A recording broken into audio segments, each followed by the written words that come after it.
Hello, everyone. It's nice to be back in Brussels. I think it's been maybe 5 years since I was here, and the sun is shining, so we can't complain. I'm really happy to be here today, and thank you very much to APO for inviting me. Congratulations on this being your third year, and I'm sure there'll be many more years to continue. Good luck with that. And also thank you to my friends at Brazzaville Foundation for asking me to take part today. Shawnee, and Furlu and Johan, I'm so grateful to all the support you've given to me over the last few years, and I really do consider you now close personal friends, so thank you very much for that. I first met Shawnee when in 2023 I launched my own global security conference, the Future Resilience Forum. I launched that in London in 2023. The Future Resilience Forum is also in its third year, and will take place again in London in October. It exists to understand the chaos and uncertainty that rapid changes are bringing to the global world order.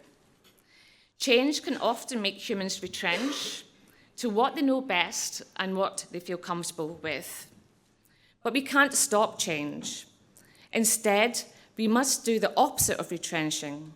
We must work harder to develop stronger and more resilient partnerships without the baggage of the past. That means being brave enough to think about the world differently by accepting the emergence of a new world order and seeking our respective places within it, collectively working together in whatever multilateral form with the aim of passing on a stable and prosperous world order to the generations that follow us.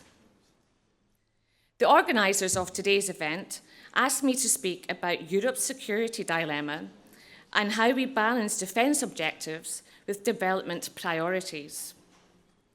The first thing to say is that I don't consider balancing Europe's defence and development policies as a dilemma, any more than I would divorce trade and foreign policy from Europe's overall security strategy.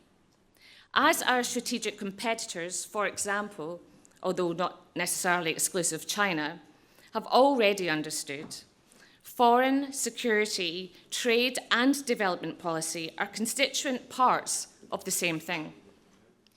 It's a waste of time for us in Europe to complain about what China does or doesn't do. We just need to look at what they do well and, frankly, do it better. For Europe to remain relevant in Africa, this has never been more important. And make no mistake, the security of Africa is the security of Europe. But how can we work in partnership with Africa to meet our collective security needs and goals? Well, firstly, the current multilateral system needs to meet the demands of a multipolar world. Traditional infrastructures were designed for a post-1945 world order, one where power had been concentrated amongst a handful of Western nations. Today, the geoeconomic and geopolitical reality, as we've heard a lot this morning, is different. And we must reflect on our diplomatic and economic ties accordingly. The so-called New South accounts for an ever-growing share of global GDP, yet it remains sidelined in global decision-making. This imbalance has real consequences. For a start, it fuels frustration, and it erodes trust in international institutions, leaving a void for bad actors to fill. As I said earlier, traditional multilateral institutions were built for a different time. The question today is whether they can be adapted to embrace a new way of operating, a new way of thinking. In some ways, this is already happening elsewhere. Take BRICS, for example. It is clearly emerging as a new world order multilateral entity, and you can understand and see why. Africa still does not have a seat on the UN Security Council. The MIF continues to favour wealthier nations, and broadly in global governance, where the New South has economic influence but limited institutional power. So at the very heart of rethinking multilateralism, we must first start with rethinking our relationship with one of the most important continents in the world, Africa. But how do we do this? Well, first and foremost, we in the West need to allow Africa an equal say in shaping the new global world order. Africa's voice is too important to be ignored. And we can't just say that we're hearing it, we must act upon it. I don't see how else we create a future together based on mutual trust and respect unless we really do listen and we really do implement. The recent inclusion of the African Union as a permanent member of the G20 is a step in the right direction, but it can't be the only step. And second, we need more inclusive financial systems. African nations should not have to operate under a system where the cost of borrowing is artificially inflated by risk perceptions that, you know what, may not entirely be true, or indeed accurate. And on the subject of risk, we in the West need to reframe how we view risk balanced against opportunity. There's huge opportunity in Africa, and we all know it.